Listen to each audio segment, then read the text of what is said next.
세상을 변화시키는 생명의 원리. 12. 선악과의 삶과 생명나무의 삶. 세 번째. 선악과를 먹기 전에 아담은 지혜로운 사람이었습니다. 그는 하나님께서 각종 들짐승과 공중의 새를 그에게 이끌어 오셨을 때 각자에게 적절한 이름을 붙여 주었습니다. 수많은 종류의 짐승들에게 각자의 특성과 이미지에 따라 이름을 붙이는 것은 인간이 감당하기 어려운 놀라운 지혜입니다. 자식의 이름을 하나 짓는 것도 간단한 일이 아닌 것을 모든 부모들은 알고 있을 것입니다. 아담의 지혜는 논리적인 지식이 아니고 직관적인 지혜이며 지식이었습니다. 그의 직관적 통찰력은 지혜로웠고 하와를 발견한 후에 그녀에 대한 그의 고백은 아름답고 진실한 것이었습니다. 그러나 선악과를 먹은 후에 아담의 어조는 바뀌었습니다. 그는 거짓된 논리와 지식의 세계에 빠지고 말았습니다. 선악과를 따먹은 이후 그의 논리는 겉으로는 그럴듯해 보이지만 그 안에는 거짓과 사망의 냄새로 가득한 것이었습니다. 그는 하나님을 피하여 나무 사이에 숨었습니다. 얼마 전까지 부드럽게만 들리던 하나님의 음성이 이제는 두렵게 느껴졌습니다.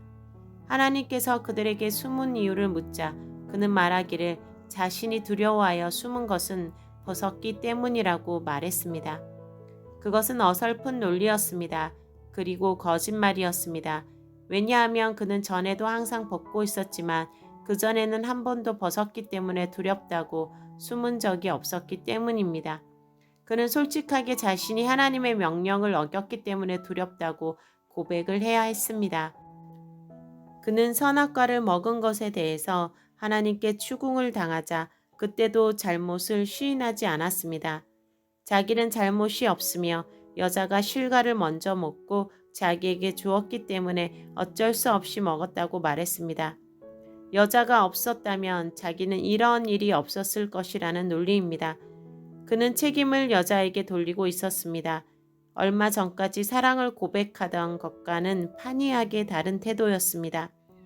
그의 논리 속에는 이미 아내에 대한 미움과 분노가 있었습니다. 게다가 아담은 그 여자를 이끌어 오신 분은 하나님이시라고 말했습니다. 이렇게 나를 유혹한 여자를 처음에 나에게로 데리고 오신 분이 하나님이시니 결국 근본적인 책임은 하나님께 있는 것이 아니냐고 넌지시 하나님에 대한 책임 전가와 비난을 내포하고 있는 것입니다. 그의 논리와 말투는 이미 그들을 유혹한 뱀의 오조를 많이 닮아가고 있었습니다. 뱀의 거짓말, 이간질, 은근히 빗대어 비난하는 악한 말투 등 아담도 하와도 이미 선악과를 먹은 후유증이 나타나고 있었습니다. 아담은 선악과를 먹은 후에 지혜롭게 된 것이 아니라 하나님을 원망하고 비방하는 악한 사람이 되고 말았습니다.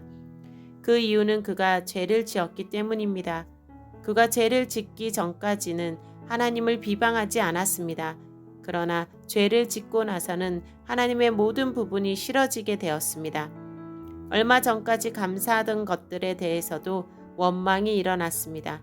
하나님이 주신 여자도 전에는 감사하는 마음이 있었지만 이제는 모든 것이 그녀 때문이라고 내가 평화를 잃고 두려움이 생기고 마음에 번민이 생긴 것도 이 여자 때문이라고 원망하는 마음이 일어났습니다.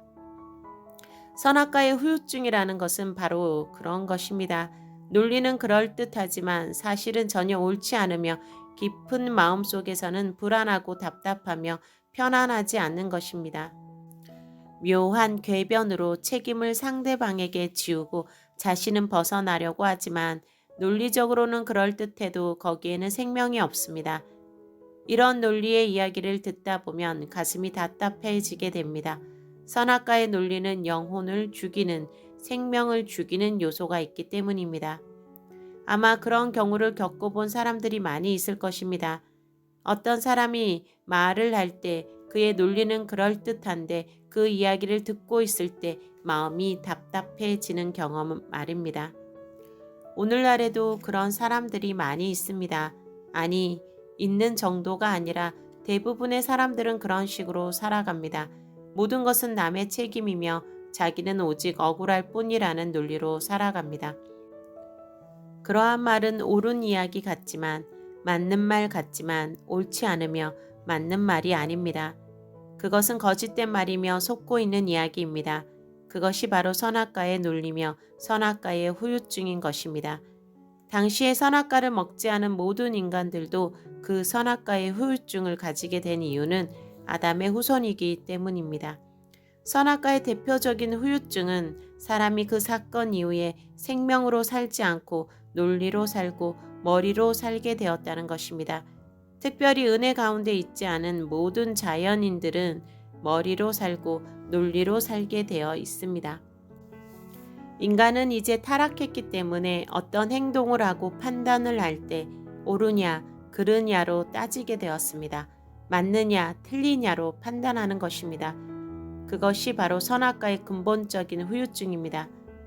무엇을 결정할 때, 행동할 때 옳으냐, 그르냐를 따지는 것은 오늘날 너무나 당연한 것이기 때문에 그것이 왜 문제가 되는가 생각이 들 것입니다. 이 질문을 생각해 보면 이해가 갈 것입니다. 만약 아담이 선악과를 선택하지 않고 생명나무를 선택했다면 어떻게 되었을까요? 이렇게 되었을 것입니다. 인간들은 본능적으로 무엇이 옳으냐, 아니냐를 따지는 것이 아니라 이 행동에 생명이 있는가 없는가, 이 생각에 생명이 있는가 없는가를 따지게 되었을 것입니다. 즉 인간 행동과 판단의 근거가 선악이 아니라 옳고 그름이 아니라 생명이냐 죽음이냐에 있게 된다는 것입니다. 생명이란 무엇입니까? 그것은 생명의 근원이신 하나님과 연결된 상태입니다. 사망이란 무엇입니까? 그것은 생명의 근원이신 하나님과 단절된 상태입니다. 사람은 특별하게 나쁜 짓을 해서 죽는 것이 아니라 생명의 주인이신 하나님과 단절되면 죽는 것입니다. 그렇다면 생명나무를 먹었다면 사람은 모든 언행에 있어서 이 언행에 생명이 있는가? 다시 말하면 이 언행을 통해서 하나님과의 연결이 이루어지는가? 아니면 끊어지는가? 하나님의 임재가 풍성해지는가? 소멸되는가를 생각하게 될 것입니다. 어떤 말과 행동이 하나님을 기쁘시게 한다고 합시다. 그래서 하나님의 임재와 영광이 그 말과 행동을 통해서 충만해집니다. 그 말로 인하여 하나님의 임재가 증가되는 것입니다. 이것을 기름 부으심이 증가한다고 표현하는 이들도 있습니다. 그러한 언행에는 생명이 있는 것입니다. 예를 들어서 어떤 사람이 겸손하게 자기의 죄를 고백하거나 주님의 은혜에 감사하며 주를 높이게 되면 그 공간에는 주님의 임재와 거룩한 느낌이 가득하게 될 것입니다. 그의 언행으로 인하여 생명이 충만하게 될 것입니다. 그런데 어떤 말을 할 때 거기에 하나님을 기쁘시지 않게 하는 요소가 있다고 합시다. 예를 들어서 어떤 사람이 과도하게 남을 비난하거나 원망하거나 자기를 높이는 말을 합니다. 그래서 그 말로 인하여 그 사람의 안에 있는 주님의 임재가 소멸되었습니다. 그 공간에 하나님의 임재가 소멸되었습니다.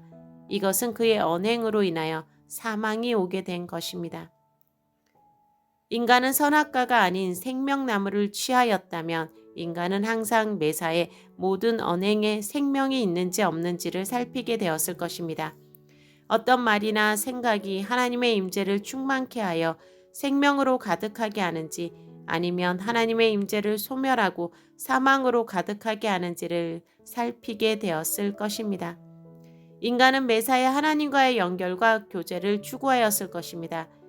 인간은 선악에 예민해지는 것이 아니라 하나님의 생명에 대해서 예민해지게 되었을 것입니다. 그러나 인간은 생명나무가 아닌 선악과를 먹었기 때문에 항상 무엇이 옳고 그른지를 따지게 되었습니다. 생명이 있든 죽든 말든 하나님의 임재와 영광이 떠나든 말든 옳고 그름과 논리를 쫓게 되었던 것입니다.